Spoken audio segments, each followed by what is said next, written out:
अनेकांच्या मनामध्ये हा विचार येतो, की जर आपले भोग संपणार नाहीत, जर आपलं दुर्दैव संपणारच नाही, तर स्वामींची सेवा कशासाठी करायची? कारण काय आहे, की अनेकदा बघा स्वामी सेवा करायला लागल्यानंतर म्हणजे स्वामी चरित्र म्हणा किंवा गुरुचरित्र म्हणा, दुर्गा सप्तशती कुठलंही तुम्ही ज्या देवाची भक्ती करता, त्या देवाचं ज्यावेळी तुम्ही करायला सुरुवात करता, त्यावेळी अनेकदा तुमची दुःख वाढतायत असं तुमच्या लक्षात येतं. मग अनेकदा असं वाटतं, की देवभक्ती केल्यावर जर आपलं दुःख वाढणार आहे, तर मग कशासाठी करायची? त्याचा काय फायदा होतो? तर खरं सांगायचं झालं अ, तर बघा जन्माचे जे भोग असतात ना, ते भोगल्याशिवाय तर गत्यंतर नसतं. मग तुम्ही स्वामी सेवा केल्यावर काय फायदा होतो हे तुम्हाला मी पुढे सांगते. पण त्याआधी की जर आपण असा विचार केला, की आपण आपलं आहे तेच बरं चाललंय, की नको बाबा देवाचं नकोच करायला. सगळं करून जर त्रासच होणार आहे, तर त्यापेक्षा न केलेलंच बरं आहे. तर खरं हे चुकीचं आहे. कारण कसं आहे, की आपल्या आयुष्यामध्ये जे काही आपले भोग आहेत ना, ते परमेश्वराला सुद्धा चुकलेले नसतात. म्हणजे ज्यावेळी परमेश्वर स्वतः जेव्हा मानव रूपामध्ये जन्म घेतो, तेव्हा त्यालासुद्धा त्याच्या नशिबाचे भोग हे भोगावेच लागतात. त्यामुळं कसं आहे, की असं सगळं छान असं होत नाही. आपल्याला जे आहे ते भोगावंच लागतं. मग स्वामी सेवेचा काय फायदा होतो? तर स्वामी सेवेचा खूप जबरदस्त फायदा होतो. काय आहे, की ते भोग आपल्याला म्हणजे कधी संपले हे कळतही नाही आणि अनेकदा त्या आपले जे काही आपल्या आयुष्यामध्ये अडचणी असतात, त्या इतकी त्याची तीव्रता इतकी कमी होते, की ते आपल्याला जाणवतही नाही, की कारण काय आहे, की त्यावेळी आपण ज्या परमेश्वराचं नामस्मरण करतोय, तो परमेश्वर स्वतः आपल्यासोबत असतो. त्यामुळं अनेकदा जे काही आपल्या आयुष्यामध्ये दुःख येतं, ते दुःख आपल्याला जाणवतही नाही आणि आपल्यासोबत परमेश्वर स्वतः असल्यामुळं आपल्याला अनेकदा म्हणजे जी काही संकट येणार आहेत, जी काही दुःख आपल्या सोबत होणार आहेत, जी पुढं होणारा अनर्थसुद्धा अनेक वेळा टळतो.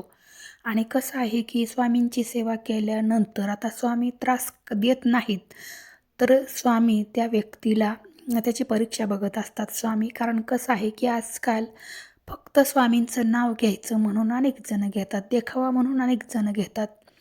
पण जो खरा भक्त असतो ना, तो कितीही परीक्षा आली तरी स्वामींचं नाम घेणं सोडत नाही, स्वामींचं भक्ती करणं सोडत नाही आणि स्वामींच्या परीक्षेमध्ये पास होणं हे प्रत्येक भक्ताला जमत नाही. ती अनेक प्रकारे कठोर एक आपली तपश्चर्याच असते आणि त्यातून जो पार पडतो ना, तो स्वामींचा जवळचा भक्त होतो आणि त्यानंतर स्वामी जे त्याला देतात ना, ते इतर लोकांच्या मानानं कितीतरी अधिक असतं. त्यामुळं कसं आहे, की स्वामी सेवा करत असताना आज आपण सेवा करायला सुरुवात केली, की उद्या सगळ्या गोष्टी आपल्या मनासारख्या होतील किंवा लगेच पुढच्या महिन्यात सगळं मनासारखं होईल. हे असं मनात आणू नका. पण एक गोष्ट लक्षात ठेवा, की पारायण करत असताना, स्वामी सेवा करत असताना, नामस्मरण करत असताना, एक दिवस तरी तुमच्या आयुष्यात असा येणार आहे नक्कीच, की जे तुम्ही मागितले स्वामींकडं मागितले किंवा न मागताही स्वामी तुम्हाला इतकं देतील ना, की तुम्ही स्वप्नातही कल्पना केली नसेल. मग त्यावेळी तुम्हालाच वाटेल, की मी जर स्वामी सेवा सोडून दिली असती, स्वामींवरचा विश्वास जर माझा कमी झाला असता, तर आज ह्या सुखाला मी मुकलो असतो. त्यामुळं कसं आहे, की स्वामी सेवा करत असताना स्वतःच्या निश्चयावरती अडळ राहा आणि अनेक वेळा चुकीचा विचार करून स्वामी सेवा अर्ध्यावरती सोडू नका. स्वामी सेवा करायची म्हणजे पारायणच करायची असं नाही. तुम्ही नामस्मरणसुद्धा करू शकता. पण बघा तुम्हाला शक्य होईल तेवढं अगदी रोज सकाळ संध्याकाळ तुम्ही नक्कीच नामस्मरण करा. पारायण करा, गुरुचरित्र करा, स्वामीचरित्र करा.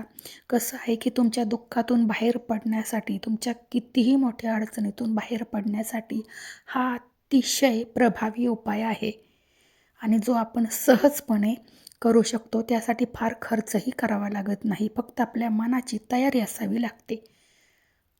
श्री स्वामी समर्थ. अवधूत चिंतन. श्री गुरुदेव दत्त.